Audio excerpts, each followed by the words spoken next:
महीने में जैसे पहले दिन का अधिक मास होता है, ऐसे 5वां दिन का जो अधिक मास होता है पंचमी तिथि का, पंचमी तिथि का अधिक मास शास्त्र कहता है कि जिसके घर में संपदा की कमी हो, पैसा आ ही नहीं रहा हो, सब दूर उलझ गया हो, बहुत टेंशन चल रहा हो, गन्ने का रस जानते हो, ईख का रस, गन्ने का रस तुलसी जी के क्यारे में हाथ में लेकर 7 बार अपना नाम और गोत्र बोलकर छोड़ दो, जिंदगी में 3 साल में तो करोड़पति बनकर बैठ जाओगे, कभी लक्ष्मी की कमी नहीं आ सकती। अगला अधिक मास आएगा तो तुम तैयारी में बैठे रहोगे कि फिर पंचमी तिथि आए, फिर मैं गन्ने का रस डालूं।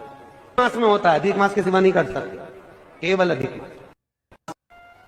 अधिक मास का महीना भगवान शिव के स्मरण का माह, ठाकुर जी के भजन का महीना, भगवान नारायण के लाड़ लड़ाने का महीना। खूब प्रेम से भजन,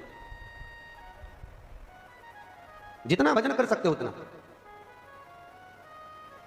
और काउंट कर नहीं कि कितना भजन करा है।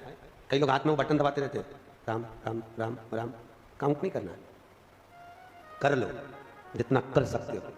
अधिक मास के महीने में जितना पुण्य कमा सकते हो कमा।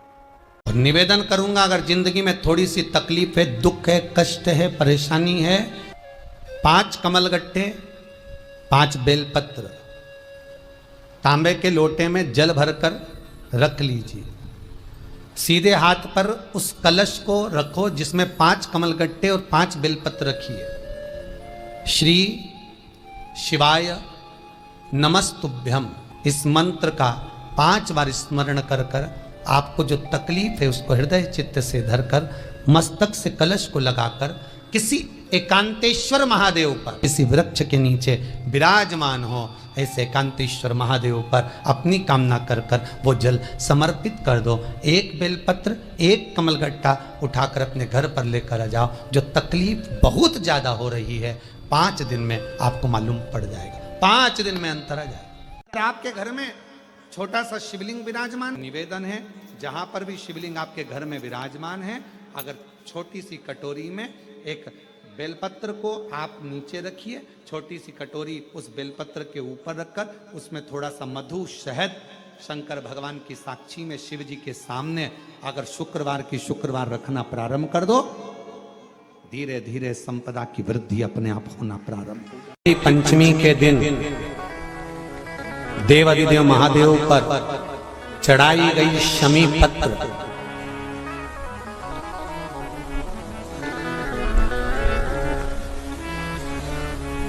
शंकर भगवान पर चढ़ाई गई शमी पत्र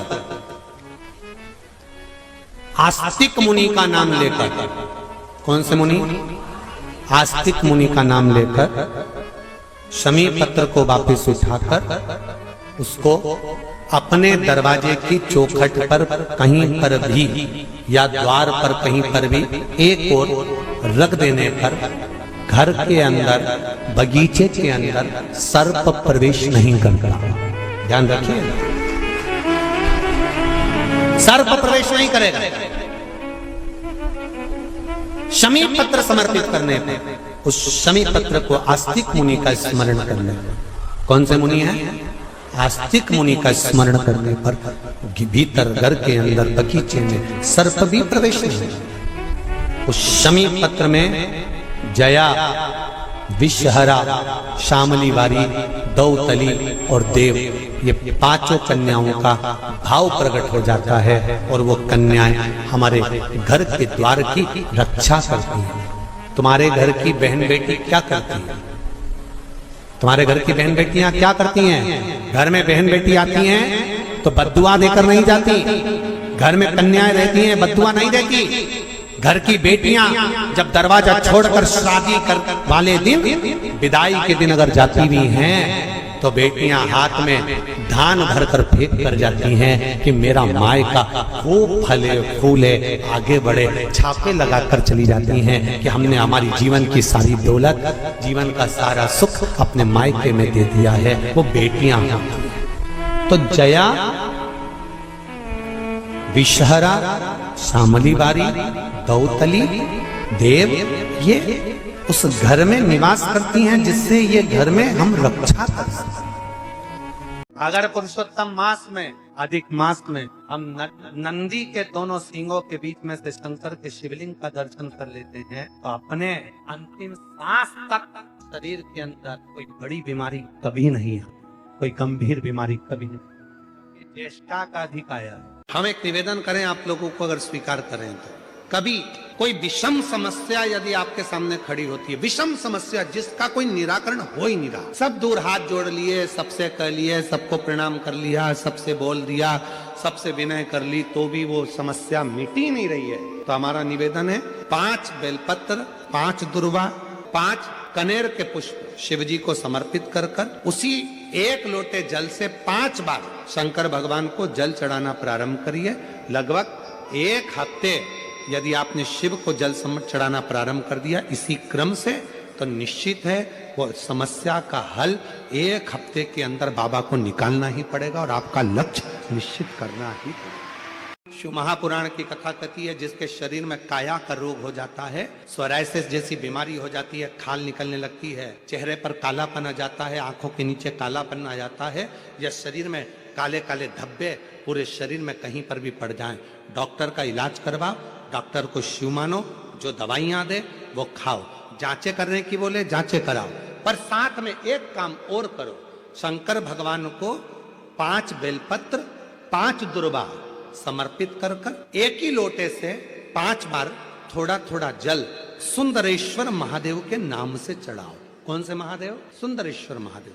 जो जल चढ़ाया है उस जल को कटोरी में झेल कर लेकर आओ, 5 दुर्वा में से 1 दुर्वा 1 बेलपत्र उठा कर लिया। बेलपत्री को सुबह के समय खा लो, दुर्वा को प्रदोष काल में खा लो, और वो पानी को पूरे शरीर पर 5 बार लगाना चालू कर दो। शरीर में कितना भी अगर कालापन आ रहा होगा, छट्टे पड़े होंगे, सोरायसिस जैसी बीमारी भी होगी, तो लगभग 1.5 महीने के अंदर पूरा काया ठीक होना प्रारंभ हो जाएगी। सुंदरेश्वर महादेव का इतना महत्व।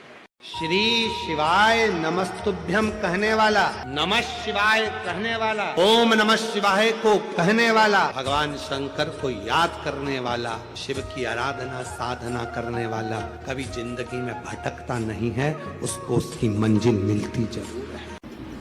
और शुक्रवार के दिन माता लक्ष्मी के लिए अग्नि में आहुति दीजिए। महाराज, शाम के समय पर सूर्यास्त के पहले शिव महापुराण की कथा कहती है, अग्नि पुराण कहती है, नर्मदा पुराण कहती है, लिंग पुराण कहती है कि बेलपत्री के वृक्ष के नीचे, नीचे तो नीचे वो भी जाने तो यहां तक वर्णन किया शिव महापुराण में तो कि बेलपत्री का जो फल होता ना, बेल फल जो होता है, कहते हैं अगर किसी व्यक्ति के यहाँ लक्ष्मी की कमी होती है, संपदा की कमी होती है, जिसके यहाँ पैसा नहीं आता, धन नहीं आता, तो बेल का जो फल होता है, बेलपत्री का जो फल होता है, उस फल के गूदे को, बेलपत्री के फल का गुर्दा निकाल लो, सुखा लो, गाय के घी में उसको डुबो लो, और शुक्रवार के दिन माता लक्ष्मी के लिए अग्नि में आहुति दीजिए।